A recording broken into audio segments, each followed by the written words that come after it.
नमस्कार फ्रेंड्स, कुमार अभिषेक की खबर में आपका स्वागत है। चलते चलते भागलपुर के बिहार से मैं आपके लिए लाया हूँ एक खास बुलेटिन। और इस बुलेटिन में आज हम बात करेंगे महाराष्ट्र की राजनीति की। महाराष्ट्र की राजनीति में एक बार फिर से सुगबुगाहट देखने को मिल रही है।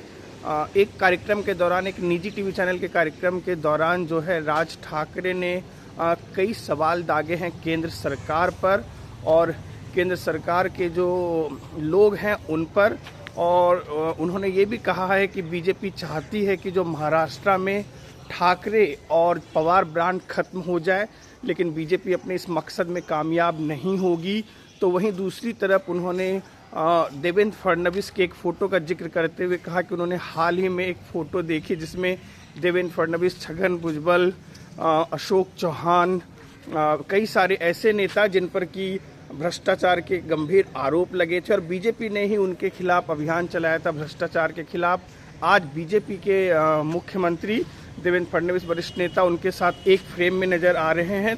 तो इसकी नैतिकता पर उन्होंने सवाल उठाया और बीजेपी की मंशा पर भी सवाल उठाया कि जिनके खिलाफ उन्होंने लड़ाई लड़ी भ्रष्टाचार के खिलाफ, आज उनके साथ ही सत्ता में बैठे हैं। और सत्ता में जिस तरह से महाराष्ट्र की सत्ता में कई सारे दागी नेताओं को मंत्री बनाया गया है, उस पर भी उन्होंने तीखा प्रहार किया।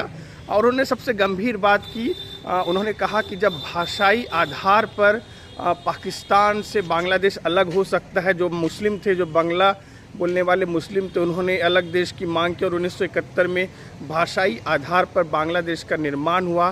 तो जब वो मराठी भाषा की बात करते हैं, मराठी भाषा में बोलने की बात करते हैं, तो उन पर सवाल क्यों उठाए जाते हैं। ऐसे तमाम मुद्दों पर जो है राज ठाकरे ने खुलकर बात की। साथ ही उन्होंने पाकिस्तान के साथ जो हालिया तनाव चल रहा था उस पर भी बात की। उन्होंने कहा कि अभी वो 6 आतंकवादी कहाँ हैं जिन्होंने कि 26 लोगों को, 26 पर्यटकों को मौत के घाट उतारा।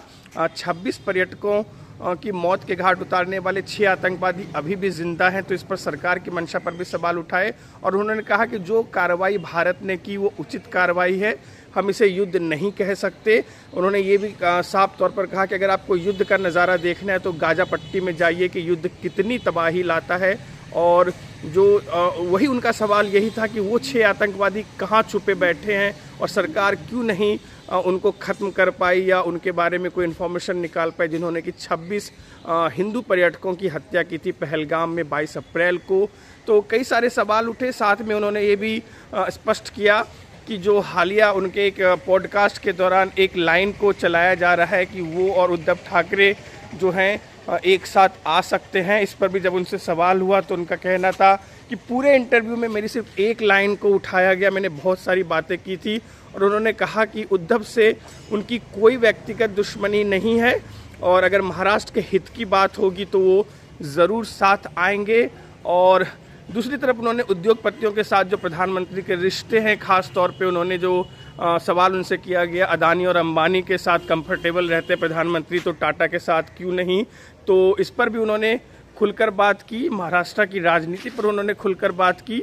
निश्चित तौर पर राज ठाकरे एक बहुत अच्छे वक्ता हैं और उनकी बातों को लोग सुनना पसंद करते हैं, लेकिन सवाल फिर वही आ जाता है कि जो ये सारी बातें हैं, जब इलेक्शन जब होता है तो वो मनसे को वोट क्यों नहीं मिलता और मनसे विधानसभा और बीएमसी में सीट क्यों नहीं जीत पाती। क्योंकि अंततः जो है लोकतंत्र में आपको जो है संसदीय लोकतंत्र में आपको अगर अपना एग्जिस्टेंस बचा कर रखना है तो आपको सीटें जीतनी होगी विधानसभाओं में, लोकसभाओं में और जो है स्थानीय चुनावों में। तो ये एक सवाल है।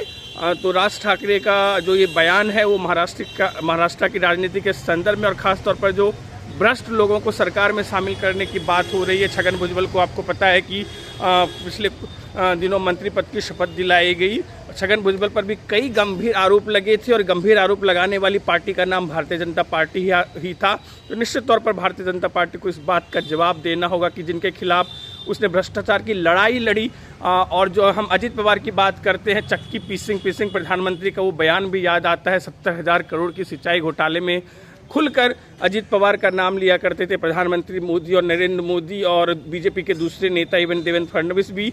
तो आज सत्ता के लिए उनकी गोद में ही जाकर के बैठे और उनको ही मंत्री बनाया है। तो ये सारे सवाल उठना लाजमी है, लोकतंत्र में सवाल उठाना लाजमी है और इसका जवाब भारतीय जनता पार्टी को देना चाहिए।